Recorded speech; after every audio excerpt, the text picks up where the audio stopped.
Good morning, नमस्कार।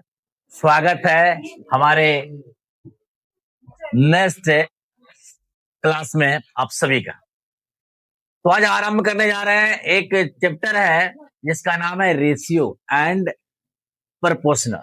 ठीक है, जिसे हम कहते हैं अनुपात समानुपात। ठीक है, तो आइए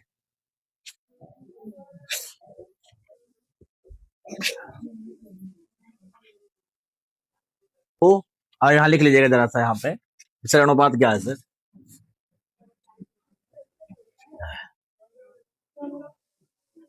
अनुपात अर्थात कहेंगे रेशियो,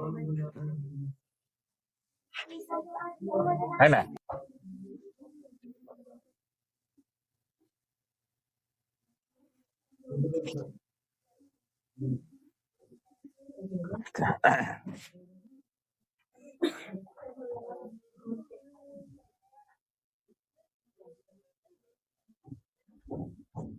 इसको थोड़ा सा समझेंगे, ठीक है।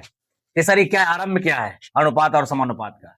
कथानुपात दो सजाती राशियों के मिलान व तुलना को हम क्या कहते हैं? रेशियो। जैसे सर एम अनुपात एन, 2:3, एम बटा एन को, सुन लीजिए पहले बात को, एम बटा एन को एम तथा एन का अनुपात कहते हैं। अगर बटा में हो तो इसको हम अनुपात में लिख सकते हैं, कोई दिक्कत नहीं होनी चाहिए। जैसे कह देंगे सर 3/7, तो क्या कह सकते हैं? तो कह देंगे सर 3:7 कह सकते हैं, कह सकते कि नहीं? कह सकते हैं सर। यहाँ पे जो ए 3 है बाबू, प्रथम पद है। क्या ये प्रथम पद? जो ए हो गया, जो क्या कहेंगे उसको? द्वितीय पद। कौन सा पद कहेंगे? द्वितीय पद। आई बात समझ में? तो अगर हम कोई और भी ऑप्शन लेते हैं, जैसे 9/5, इसे क्या लिखेंगे? तो कहेंगे सर 9:5 लिख सकते कि नहीं लिख सकते हैं?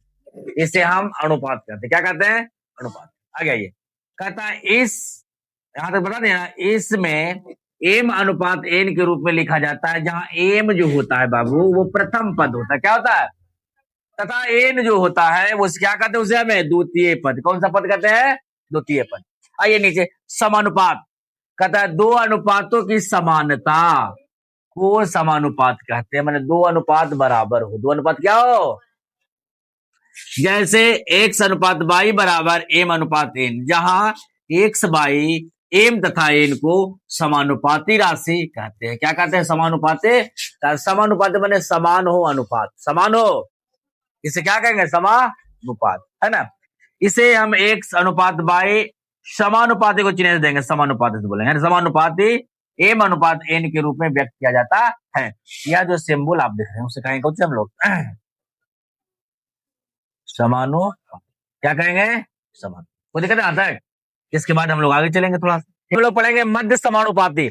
मध्य समानुपाती क्या होता है जो समझेंगे। कहता मध्य समानुपाती राशि जो है, कहता जब तीन सजातीय राशियों इस प्रकार समानुपाती हो कि पहले और दूसरी का अनुपात दूसरी तथा तीसरी के अनुपात के क्या हो? बराबर हो।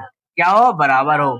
तो दूसरी राशि को पहली और तीसरी राशि के मध्य समानुपाती राशि कहा जाता है। जैसे एक्स बटा बाई बराबर बाई बटा जेड, बराबर है कि नहीं? यहाँ कह सकते हैं कि बाई को बाई से गुना करेंगे, जेड को एक्स से गुना करेंगे, कर देंगे।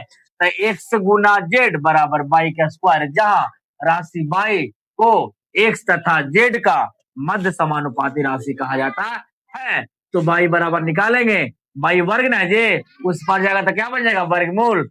तब बाई बराबर रूट एक्स गुना जेड, एक्स गुना क्या हो जाएगा? जेड। अर्थात आप याद रखें कि मध्य समानुपाती में, कि मध्य समानुपाती क्या हुआ सर? तो कहेंगे रूट पहली राशि गुना तीसरी राशि, पहली राशि गुना तीसरी राशि। ठीक है, फटाक से निकाल लीजिएगा, ठीक है ना। आगे हम बताएंगे आपको, और इतना याद करने की आवश्यकता नहीं है। जब हम मैथ पे आएंगे ना, इतना करने की कोई आवश्यकता नहीं रहेगा, फटाफट बनाया जाएगा। ठीक है, चलिए उतार। अनुपात और समानुपात पर है तो उसमें तुलना की बात कहा गया था। क्या कहा गया था? दो संख्याओं का तुलना। तो जब दो संख्याओं का हम करेंगे तुलना, तो किस तरह से करेंगे वो जानेंगे। लॉन्ग मेथड भी है, इसका शॉर्ट भी है, शॉर्ट से शॉर्ट भी है। अगर आपको परीक्षा में मिले तो शॉर्ट से जितना शॉर्ट हो सके उसे बनाओ। ठीक है, देखिए ध्यान से। कहा गया बाबू कि 3045 कर सकते ना को दो भागों में 3:4 के अनुपात में बांटने पर मान क्या? क्या होगा दोनों का जब दोनों का आधा आधा बांट दे? कौन अनुपात में बांटेंगे? 3:4 के अनुपात में क्या करना उसको बांट देना।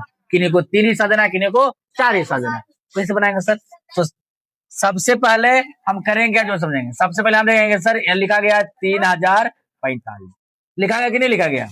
ठीक है, समझिए बात को। 3045 टोटल यहाँ कितना लिखा गया बाबू? टोटल तो 4 3 7। तो टोटल का तुलना करेंगे टोटल। हाँ, क्योंकि यार दोनों जो है बाबू टोटल ना दिया गया बाबू। तो टोटल कितना है? तो टोटल दिया गया बाबू 3045। यहाँ टोटल देखेंगे कितना दिया गया है, तो 4 3 7। कितना कितना हिस्सा में बांटेंगे? तो कह रहे हैं वो 3 हिस्सा में बांटिए सर, हो गए 4 हिस्सा। करा है ना? तो अगर 3 हिस्सा बांटना तो 3 से गुना कर देंगे। 4 हिस्सा बांटेंगे, 4 से क्या कर देंगे? गुना कर देंगे। अब देखिए जब इसे आप काटिएगा बाबू तो कितना से करेगा? 7 चौका 28 कट जाएगा। फिर कितना उतरेगा? 2। 7 दूनी 64 या 21 हो जाएगा। फिर कितना उतरेगा आपको? 3। तो 7 पचे 35 हो जाएगा। होगा कि नहीं होगा? आप देखिए बुआ, आप सबसे पहले मिलान कीजिए कि सर इतना बनाने के बाद आगे हम लोग कुछ नहीं करेंगे। अब देखें कि सर 5 या 15, 15 आना चाहिए सर, 15 आएगा। पहला मान क्या आएगा? 15। 15 मैंने 5 आ रहा है कि नहीं आ रहा? चलिए 5 या 15 हो गया, और 3 3 9 1 10 हो गया। आ रहा है? और फिर 4 3 12 1 13 हो गया। तो बाबू कहाँ ऑप्शन मिल रहा है आपको?